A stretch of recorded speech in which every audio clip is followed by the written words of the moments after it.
Hello दोस्तों, welcome to ब्रेनियक IAS. तो last class में हमने देखा था टेम्परेचर डिस्ट्रीब्यूशन ऑन ओशियन और आज देखेंगे हम सैलिनिटी ऑफ ओशियन वाटर। तो टुडेज टॉपिक इज़ और सैलिनिटी। तो स्टार्ट करते हैं, क्या है सैलिनिटी। तो आप ये बताइए कि जो ओशियन वाटर है उसको आप पी सकते हैं? नॉर्मल ड्रिंकिंग वाटर की तरह आप ओशियन का पानी पी सकते हैं? आपका जवाब होगा नहीं सर। क्यों? Because it is too salty, तो जिसकी वजह से हम उसको पी नहीं सकते। So what is the reason कि ये जो सॉल्टी है ओशियन का पानी वो क्यों है, why it is so salty? आप वेरियस रीजंस बताएंगे कि सर मिनरल्स हैं इसलिए सॉल्टी है ना। और कोई कहेगा कि रिवर से सेडिमेंट्स आते हैं तो वो सेडिमेंट्स डिज़ोल्व हो जाते हैं और वो ओशन वाटर को सॉल्टी बना देते हैं। कुछ कहेंगे सर वॉल्केनिक इरप्शन से मिनरल्स आते हैं, वॉल्केनिक इरप्शंस, है ना। So there are various reasons for the salinity of ocean water और इस सैलिनिटी को हम मेज़र करते हैं पार्ट्स पर 1000। इसका मतलब है कि 1000 ग्राम ऑफ वाटर में कितना सॉल्ट है। सो डेफिनेशन देखते हैं। Salinity is a amount of salt dissolved in 1 kg of water. तो अर्थ की एवरेज सैलिनिटी है 35 ppt। 35 ppt बोले तो 35 पार्ट्स पर 1000 और जिसका साइन है ये। तो अर्थ salinity is 35 ppt. The average salinity of Earth's ocean is 35 ppt. तो सोर्सेस क्या हैं इन सैलिनिटी के? सोर्सेस ऑफ सैलिनिटी बताइए, सोर्सेस कमेंट में बताइए। तो पहला सोर्स कॉन्टिनेंट्स, ये कॉन्टिनेंट्स से जो रिवर्स आती हैं they bring sediments with them and these sediments when dissolved, तो ये जो सेडिमेंट्स जब डिज़ोल्व होते हैं तो as you know the sediments contain minerals. तो इन मिनरल्स में जो सॉल्ट होता है this salt only dissolved in ocean water because of which salinity is increasing. And another source is volcanic eruptions. Volcanic eruption brings minerals in the ocean. और third reason है evaporation of water. जब पानी evaporate होता है, ocean water evaporate होता है तो वो सॉल्ट पीछे छोड़ जाता है। The fresh water got evaporated and the salts are leaved behind. तो ऐसे जहाँ रीजन में हाई इवेपोरेशन है वहाँ पे आपको जो ओशन वाटर है उसकी सैलिनिटी भी ज़्यादा मिलेगी। जैसे ट्रॉपिक्स में we have higher salinity while in pole or polar regions we have low salinity। तो आप बोलेंगे तो सर ऐसा है कि मतलब जैसे आप बोल रहे हैं कॉन्टिनेंट से volcanic eruptions, evaporation, these are the continuous process. तो is the earth salinity is increasing, और ये ग्रेजुअली इंक्रीज हुई है over a period of time कि अर्थ सैलिनिटी इंक्रीज हुई है over a period of time. तो इसका आंसर है कि no, the salinity of the earth is not increased as the factor adding the salinity is balanced by the factors removing the salinity. तो वो देखेंगे, अभी फ़िलहाल डेफिनेशनल एस्पेक्ट देखते हैं। तो the primary sources of salinity in the ocean include first weathering of rocks. जब rock weather होते हैं तो जो वो ब्रेकआउट हो जाते हैं छोटे छोटे पीसेस में, मिनरल्स में, और ये जो सेडिमेंट्स जो वेदरिंग ऑफ रॉक से मिलते हैं when they got resolved in ocean they leave behind the salts.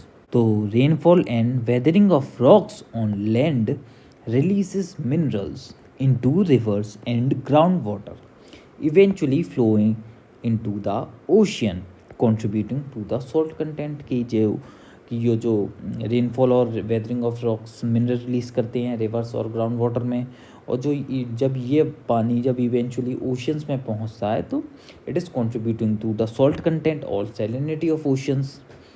The second reason is volcanic activity, as volcanic eruption releases minerals and gases into the atmosphere and ocean, increasing the salinity. Volcanic eruption से भी various minerals release होते हैं जो dissolve होकर salinity increase करते हैं. Then third reason of or third source of salinity is hydrothermal vents. These hydrothermal vents on the ocean floor releases hot mineral rich water. ये जो hydrothermal vents होते हैं ocean floor पे वो जो hot water को release करते हैं which is rich in mineral which can significantly increase the salinity of surrounding sea water. तो third source है hydrothermal vent. Fourth is sea ice formation and melting. The sea ice formation is a source of salinity while ice melting is a source balancing the salinity. जैसे जब सी ice form होती है तो जो fresh water है उससे तो ice form हो गई और जो लेफ्ट आउट रहता है नीचे बचता है वो सॉल्ट्स रह जाते हैं. और जब ये जो आइस है मेल्ट होती हैं as they are made of fresh water तो they add up the fresh water into the water body, thus reducing the salinity. So when sea water freezes to form sea ice, salt is excluded from the ice, increasing the salinity of the surrounding water.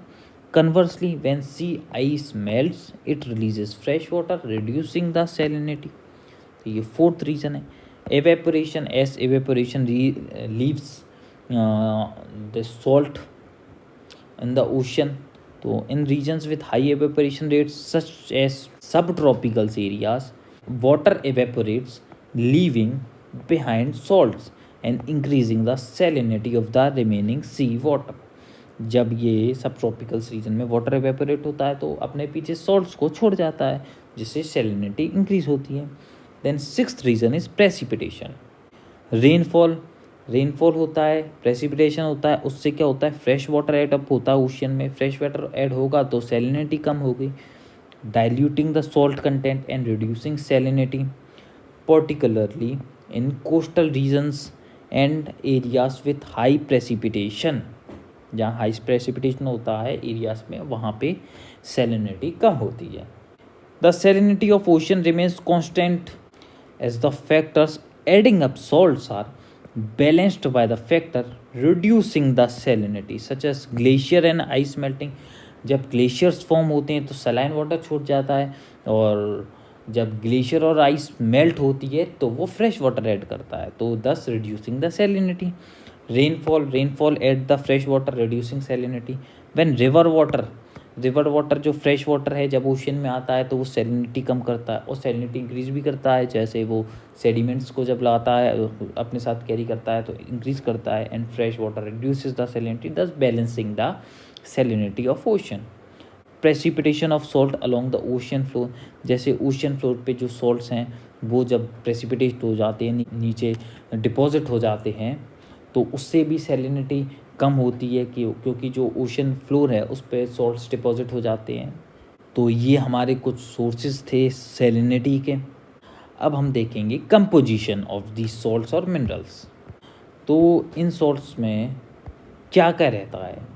Chlorine रहता है सबसे पहले, सबसे ज़्यादा रहता है ocean water और सी water में क्लोरीन जो कि है 18.97% मान लो आप. देन सोडियम, उसके बाद सोडियम रहता है that is 10.47%. It is we calculate in PPT. Then sulphate is 2.65%. Then magnesium रहता है 1.28%. कैल्शियम रहता है 0.41%. पोटाशियम रहता है 0.38%. बाइकार्बोनेट रहता है 0.14%. ब्रोमीन रहता है 0.06%. बोरेट रहता है 0.02%. स्ट्रोंटियम ये रहता है 0.01%. This is the composition of the dissolved salts in sea water. अब देखते हैं फैक्टर्स अफेक्टिंग सैलिनिटी. सबसे पहला फैक्टर है टेम्परेचर, क्योंकि जैसे टेम्परेचर इंक्रीज़ होगा तो इससे क्या होगा, इवेपोरेशन इंक्रीज़ होगा। इवेपोरेशन इंक्रीज़ होगा तो आपको पता है जैसे जो फ्रेश वाटर इवेपोरेट हो जाएगा तो बचेगा क्या, बचेंगे सॉल्ट्स। तो सॉल्ट्स इंक्रीज़ होंगे तो मतलब सैलिनिटी इंक्रीज़ हो जाएगी। First factor is temperature. The second factor is wind speed.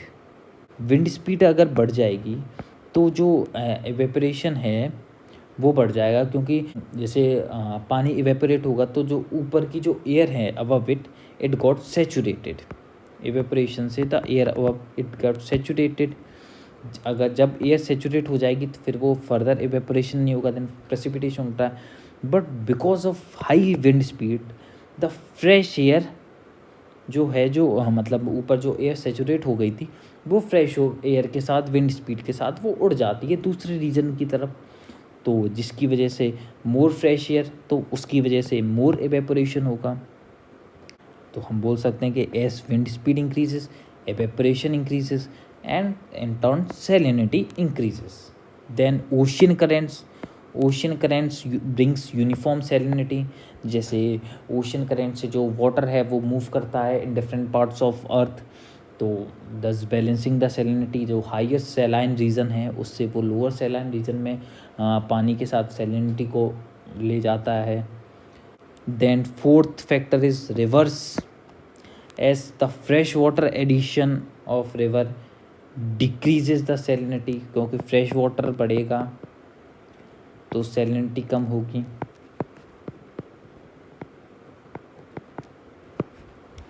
Ice formation and ice melting. Ice formation रहेगा तो सैलिनिटी इंक्रीज होती है, and because of ice melting salinity decreases. Ice formation से क्या होगा, इंक्रीज होगी salinity. Then sixth factor is precipitation.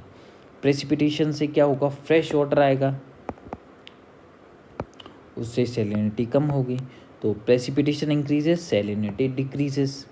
Example, equatorial region experiences lesser salinity than subtropical regions, क्योंकि जो इक्वेटोरियल रीजन्स हैं यहाँ पे क्या होता है, प्रेसिपिटेशन बहुत होता है, रेनफॉल बहुत होती है, जिससे सैलिनिटी कम हो जाएगी। क्योंकि आपको पता है कि जो सबसे ज़्यादा रेनफॉल होती है वो इक्वेटोरियल रीजन में रहती है, as we have studied in last classes that equatorial region has hot and wet type of climate.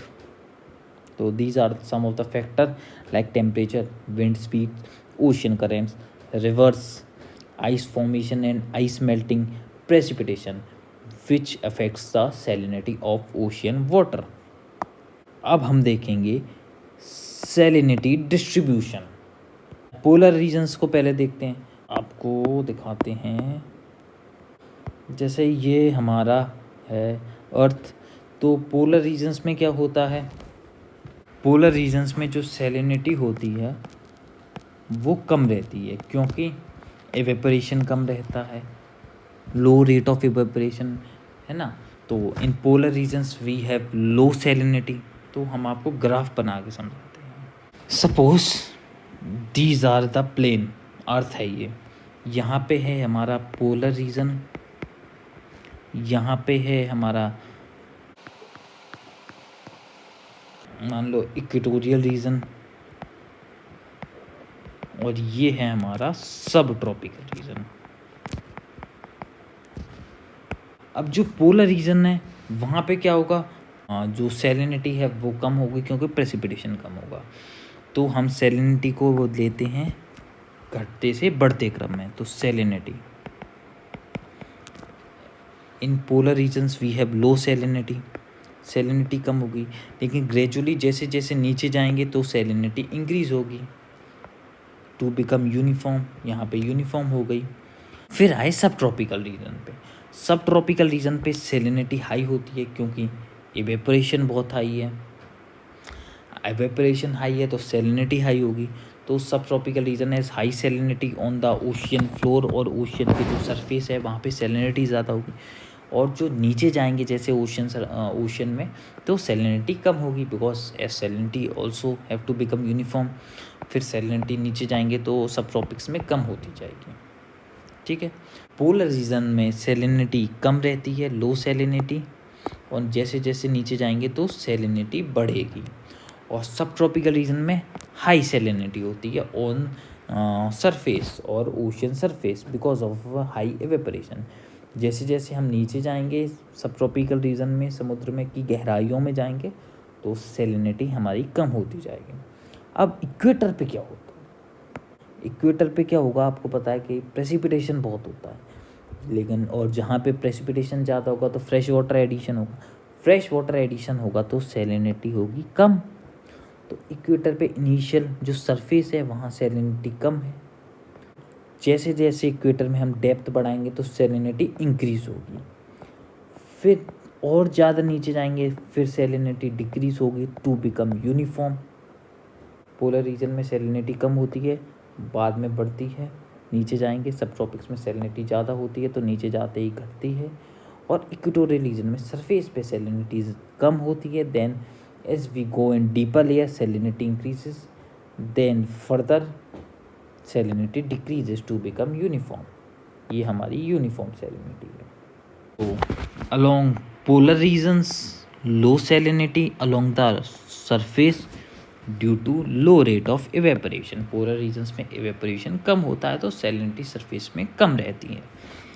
and with depth salinity increases to become uniform.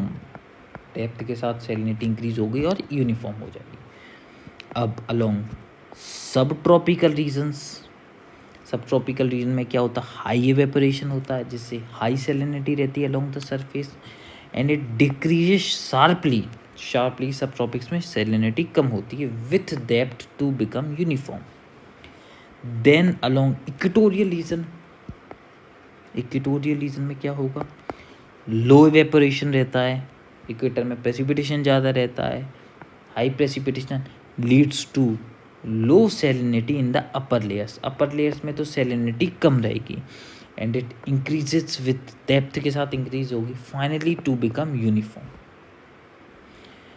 तो ये हमने देख लिया अपना वर्टिकल डिस्ट्रीब्यूशन गहराई के साथ डिफरेंट जगह पे कैसा रहेगा।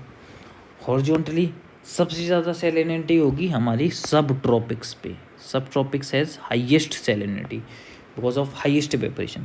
उसके बाद सैलिनिटी रहेगी इक्वेटोरियल रीजन की, फिर रहेगी टेम्परेट रीजन की, then finally polar regions, polar regions की सबसे कम रहेगी और सब ट्रॉपिक्स की सबसे ज़्यादा रहती हैं।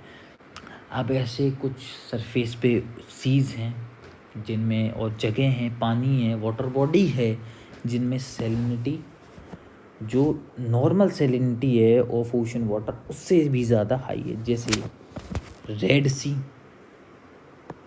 रेड सी की भी सैलिनिटी आपको पता है it is too high. Then Persian Gulf also has highest salinity, ये भी हमारा सब ट्रॉपिक्स में पड़ते हैं सी, ये सारे जिनकी सैलिनिटी ज़्यादा है। Mediterranean Sea it is also has high salinity. Then कुछ सीज जिनकी सैलिनिटी बिलो नॉर्मल है, नॉर्मल सैलिनिटी से भी कम है, नॉर्थ सी पोलर रीजन्स में देख रहे हैं आप, Baltic Sea, Arctic Sea, Bering Sea, Gulf of Saint Lawrence, these all seas has below normal salinity. तो ये आपने देखा कि these are all in polar regions और वो सब ट्रॉपिक्स में है। तो अपना ये तो प्रूफ हो गई बात कि सब ट्रॉपिक्स में ज़्यादा होती है, पोलर रीजन में कम रहती है। अब कुछ ये सीज के अलावा भी वाटर बॉडीज है जिनकी एक्सेप्शनली हाई सैलिनिटी है। सबसे ज़्यादा सलाइन कोई लेक है तो वो है लेक वैन, इसकी सैलिनिटी है 330 पार्टिकल्स पर 1000, मतलब 1000 ग्राम पानी में 330 पार्ट्स होंगे इसके अपने सॉल्ट के, 330 ग्राम सॉल्ट डिजोल्व रहेगा 1000 ग्राम ऑफ वाटर में। डेड सी, आपको पता है कि डेड सी में अगर हम सीधे लेट गए तो वी कैन ऑल्सो फ्लोट। आपने काफ़ी यूट्यूब पे वीडियोस देखी होंगी, इंस्टा पे, रील्स वगैरह में, कि देखिए जादू कि इंसान कैसे तैर रहा है पानी पे, लोग ऐसे ऐसे थंबनेल बनाते हैं। देन ग्रेट सॉल्ट लेक उसकी सैलिनिटी है 220 पार्टिकल्स पर 1000। तो ये डिफरेंट रीजन्स की अर्थ पे सैलिनिटी है। देखते हैं कि ओशन फ्लोर पे कुछ ओशन डिपॉजिट्स को, ओशनिक डिपॉजिट्स कैसे होते हैं। There are 4 type of oceanic deposits. पहला डिपॉजिट है टेरिजीनियस डिपॉजिट, इसको हम बोलते हैं लिथोजीनियस। दूसरा है biogenous deposit. Then third is hydrogenous deposit, और फोर्थ टाइप ऑफ डिपॉजिट है ओशनिक डिपॉजिट इज कॉस्मोजीनियस। ये क्या है ये देखते हैं। तो जो टेरिजीनियस डिपॉजिट है मतलब जैसे सैंड, ये एग्जांपल है टेरिजीनियस डिपॉजिट का, जो ओशन से मतलब डिपॉजिट रहती है, जो ओशन अपने साथ सैंड्स लाता है, ग्रेवल्स जो छोटे छोटे पत्थर लाता है, ग्रेवल्स, मर्ड मिट्टी लाता है, क्ले, दीज और आर टेरिजीनियस डिपॉजिट। बायोजीनियस डिपॉजिट कैसे रहते हैं, जो ऑर्गेनिक डिपॉजिट रहते हैं। ऑर्गेनिक डिपॉजिट जैसे कोरल रीफ्स, शेल्स जो मिलते हैं, ऊज, शेली स्केलेटल जो हमें मिलते हैं ओशन से, these all are biogenous deposit. Then hydrogenous deposits जैसे एवेपोरेट्स, पॉलीमेटेलिक नोड्यूल, जो ओशन फ्लोर पे हमें पॉलीमेटेलिक नोड्यूल्स मिलते हैं। आजकल जो पॉलीमेटेलिक नोड्यूल्स हैं उस पर बहुत ज़्यादा खोज भी चल रही है। देन पीएम सल्फेट वगैरह, ये सब हमारे हाइड्रोजीनियस जो वाटर से मिलते हैं। देन कॉस्मोजीनियस मेट्राटिक डेब्रिस को बोल सकते हैं, मीटियोरिटिक डेब्रिस। तो ये हमारे कुछ ओशनिक डिपॉजिट हैं। तो कल से हम अदर फीचर्स ऑफ ओशन देखेंगे, तो हमारी यूनिट ओशनोग्राफी में आगे बढ़ेंगे। सो आज के लिए इतना ही। Thank you. देखते रहिए ब्रेनियक IAS।